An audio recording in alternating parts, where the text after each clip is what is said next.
Les anges parlent bas. Le cœur qui écoute entend avant les autres. Le vent d'hiver glissait sur les dômes du Vatican avec une douceur étrange ce soir-là. La pierre ancienne du palais semblait vibrer d'un silence que seul le pape François percevait. Assis seul dans son bureau, la lumière d'une unique bougie d'encens sur les murs, il contemplait le crucifix suspendu au mur. Son regard n'était pas celui du chef d'État, ni même celui du berger. C'était le regard d'un homme habité par une présence qu'il ne comprenait pas encore.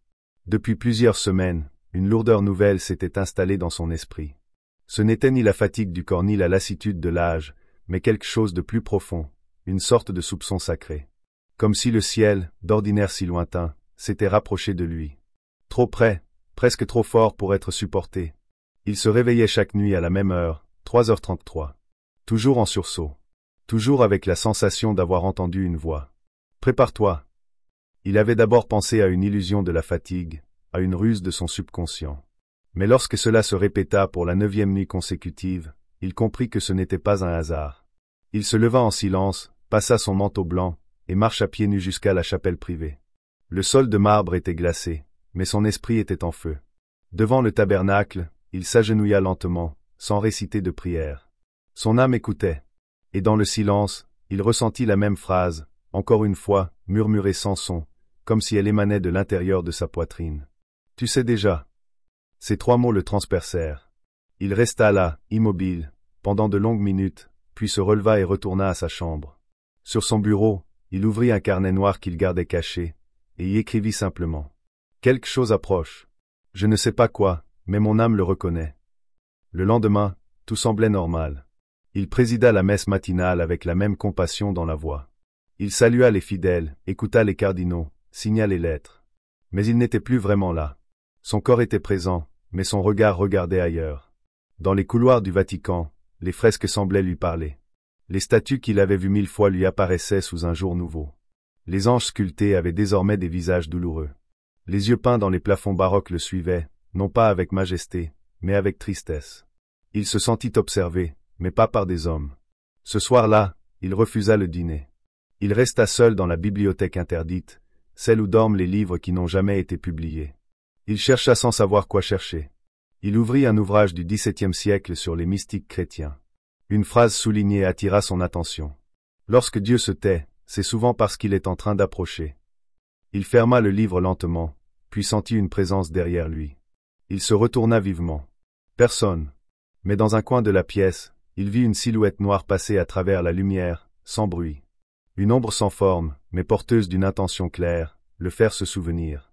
Cette nuit-là, dans ses rêves, il se vit jeune à nouveau. Marchant pieds nus dans une plaine immense, entourée de silence. Il y avait un arbre au loin. Et sous cet arbre, un homme l'attendait. Il ne vit pas son visage, mais il sut instinctivement que c'était lui-même. Un double. Un écho. Une version de lui avant qu'il ne devienne pape, avant même qu'il ne devienne prêtre. L'homme sous l'arbre lui tendit une clé. Tu vas bientôt rentrer chez toi. Mais il faut d'abord ouvrir la dernière porte. Il se réveilla en sursaut, une larme coulant sur sa joue. Il regarda ses mains. Elles tremblaient. Il se leva, alluma la lumière et vit qu'il tenait la clé du tabernacle dans sa main droite, sans se souvenir comment elle était arrivée là. À l'aube, il convoqua le cardinal Segrotti, l'un des rares en qui il avait encore confiance. « Avez-vous déjà entendu des choses dans le silence ?» demanda le pape en le fixant. Le cardinal, troublé, répondit « Oui, mais seulement quand j'étais enfant. Avant que je n'apprenne à prier avec des mots. » Le pape hocha lentement la tête, puis dit « Il est peut-être temps que je réapprenne à écouter comme un enfant. » Ce jour-là, il fit quelque chose d'inhabituel. Il demanda à ce qu'on n'interrompe plus ses nuits. Il refusa les audiences du lendemain. Il ordonna que la chapelle souterraine soit nettoyée et préparée. « Je veux prier là, dans les entrailles de cette maison. » Un garde suisse, surpris, demanda s'il devait rester à l'entrée. « Non, dit le pape, je ne serai pas seul. » Ce soir-là, il entra dans la chapelle de pierre nue, s'agenouilla devant le tabernacle, et murmura. « Seigneur, s'il est temps, dis-moi ce que je dois transmettre avant de partir. » Il ferma les yeux. Et une voix douce, paisible, presque paternelle, répondit dans son cœur. « Tout ce que tu as tu jusqu'ici, devra maintenant être révélé. Le vrai désert, c'est l'intérieur d'un homme. Et c'est là que Dieu parle le plus fort. » La chapelle souterraine, creusée dans la pierre millénaire du Vatican, était silencieuse comme une crypte. Le pape François y descendait chaque nuit désormais, seul, sans garde, sans lumière autre que celle d'une flamme tremblante qu'il allumait lui-même. Il s'agenouillait sur le sol froid, posait ses mains sur la pierre brute et fermait les yeux. Mais il n'y avait plus de prière. Plus de mots. Seulement un silence lourd, profond, qui l'engloutissait peu à peu. Il ne cherchait plus Dieu dans les Écritures, ni dans les rituels. Il ne parlait plus au Dieu de l'institution. Il appelait l'autre. Celui d'avant les dogmes. Celui qu'il avait entrevu une fois, enfant, dans les yeux de sa grand-mère mourante. Celui qu'il avait perdu en devenant une figure, un symbole, un pape. « Où es-tu » murmurait-il parfois. Mais il n'y avait pas de réponse. Seulement le retour de ses souvenirs. Il revoyait les premiers jours de sa foi. Son regard d'adolescent, pur, intact. Sa peur aussi. Les premiers sermons, les premières confessions, les premières décisions. Il revoyait les visages qu'il avait oubliés, le jeune séminariste qu'il n'avait pas écouté à temps. La femme qui lui avait confié un secret et qu'il n'avait pas cru. Les enfants abusés, qu'on lui avait dit de ne pas croire tout de suite. Une à une, les cicatrices invisibles revenaient frapper à la porte de sa mémoire. Dans une vision, il vit une église immense, sans toit, inondée de pluie, pleine de corps assis, silencieux. Il marchait au centre, pieds nus. Tous ces corps le regardaient, sans haine, mais avec tristesse. Ils attendaient quelque chose. Il s'éveilla, le souffle court, avec l'impression d'avoir traversé un jugement silencieux. Un matin, une enveloppe noire fut déposée sous sa porte. Il la trouva en revenant de la chapelle. Aucun nom, aucune écriture. À l'intérieur, une simple feuille blanche, avec une seule phrase, écrite à la main. Le ciel s'ouvre quand l'âme se dépouille. Il s'assit lentement. Ses mains tremblaient légèrement. Il lut la phrase encore et encore. Quelqu'un savait. Quelqu'un avait vu ce qu'il vivait dans l'ombre. Était-ce un ange? Un moine? Un ancien ami? Ou était-ce Dieu lui-même? Il garda le papier dans son carnet noir, entre deux pages d'anciennes prières griffonnées à la hâte. Cette phrase résonna toute la journée. Quand l'âme se dépouille. Et que devait-il dépouiller? Le titre? La fonction? L'apparence sacrée? Son propre nom? Il comprit que cela ne se ferait pas en public. Pas par un discours. Mais dans le secret, dans cette chambre intérieure où seul Dieu peut entrer.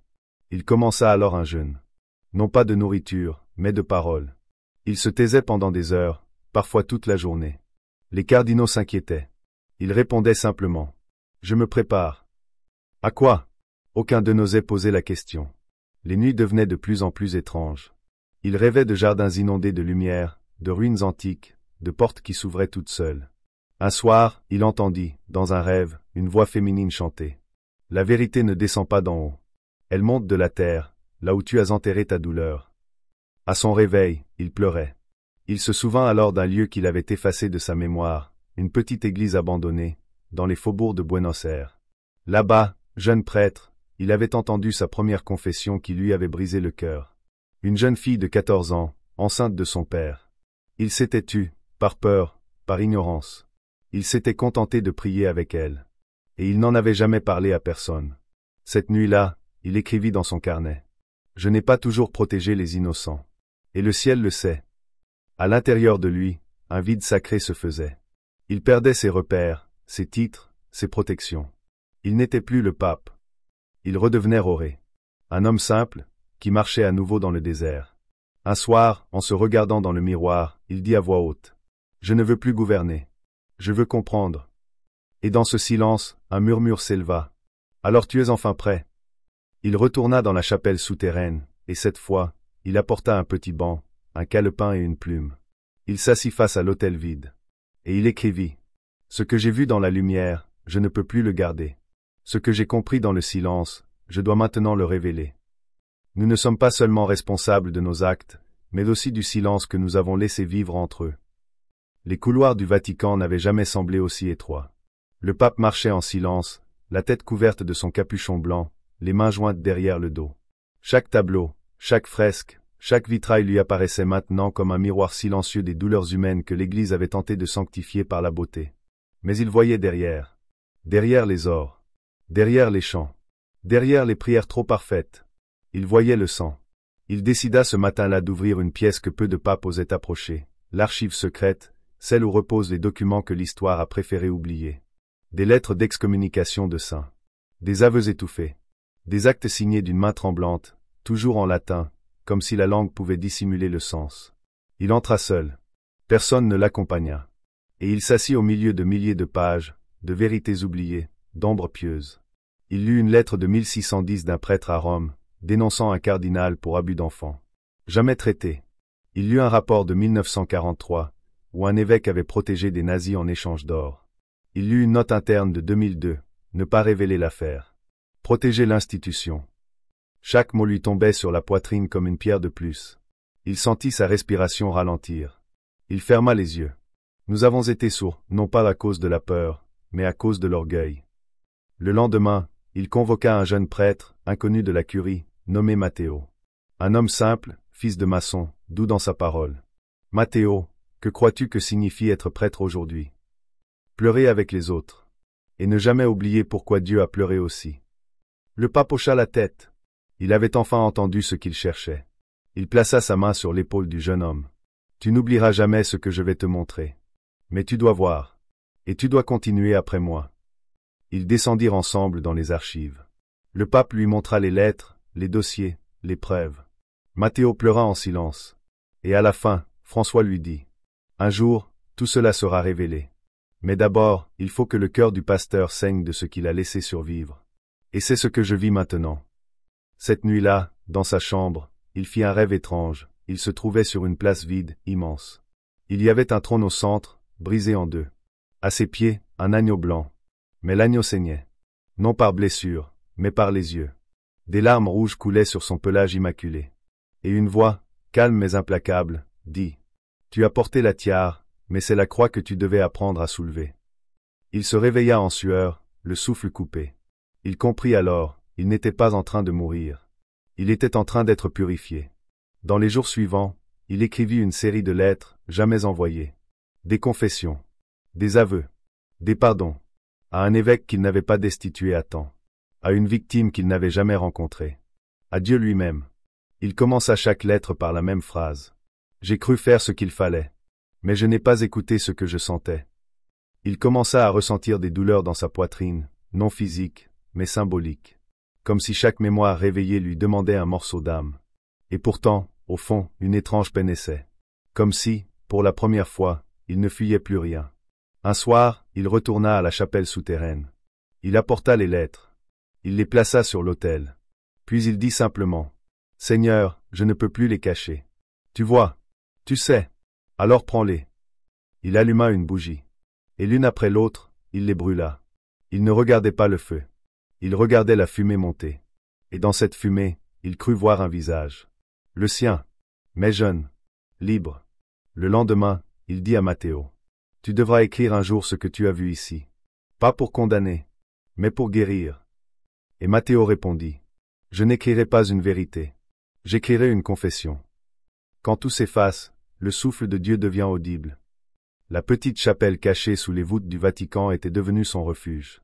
Chaque marche de pierre, gravée par des siècles de prières secrètes, portait encore l'empreinte des silhouettes qui s'étaient agenouillées là avant lui. Le pape François y descendait dès que l'ombre de la nuit tombait, demandant qu'on referme le lourd ventail de bois derrière lui. Aucun garde, aucun servant, aucun écho du monde d'en haut, seulement le silence. Il allumait alors une unique bougie, plantée devant un autel nu. Pas de crucifix doré, pas de statue, seulement la pierre brute et la flamme vacillante. Il s'asseyait sur un tabouret usé, sortait son carnet noir et, dans l'obscurité, commençait à écrire. Ses mains tremblaient, non de peur, mais d'excitation, car c'était la première fois qu'il laissait ses pensées véritables, sans crise de conscience ni souci du protocole, affluer sur le papier. « Je connais ce silence, » écrivait-il, « depuis l'enfance, il résonne dans la maison de mon grand-père, là-bas en Argentine, quand la mort y passait sans prévenir. Je croyais que j'avais fui ce silence, en devenant prêtre, en devenant évêque, en devenant pape. Mais c'est lui qui m'a guidé. » À mesure que la flamme consumait la mèche, il posait un à un les mots qu'il n'avait jamais prononcés. Le regret de n'avoir pas tenu la main de Lucia, la petite orpheline, jusqu'au dernier souffle. La honte d'avoir laissé l'Église recourir à l'argent et au pouvoir pour étouffer la vérité. La reconnaissance de chaque larme qu'il avait versée, en secret, pour un monde qu'il ne pouvait réparer seul. Puis il fermait les yeux, écoutant le silence. Ce silence dense, presque palpable, comme une présence vivante qui l'enveloppait. Il attendait qu'il se fisse mot, phrase, voix. Et toujours, au moment où il croyait ne plus rien entendre, il entendait. « Tu es venu rappeler aux hommes ce qu'ils savent déjà. » La voix n'était ni masculine, ni féminine, elle vibrait au creux de son âme. Elle se jouait des langues, des discours, des dogmes. Elle ne livrait pas de réponses, seulement des interrogations. Pourquoi as-tu peur de ce que tu vois quand tu fermes les yeux?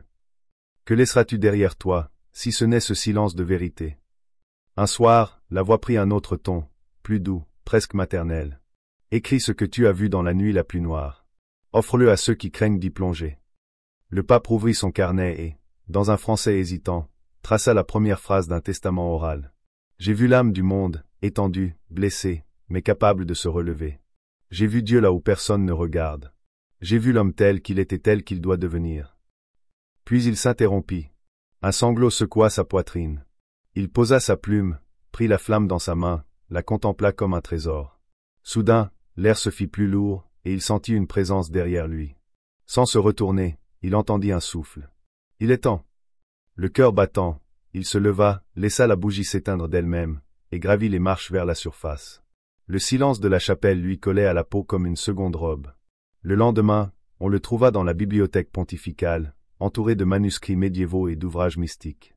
Sur son bureau, un nouveau carnet, blanc cette fois, l'attendait. Il y avait déjà 6 pages, écrites d'une main ferme. Le cri du silence. Le chant des ombres. La prière sans mots. Chaque titre résonnait comme un appel. Il posa la plume et regarda par la fenêtre la place Saint-Pierre, bondée de fidèles qui ignoraient ce qui se tramait dans les profondeurs du palais.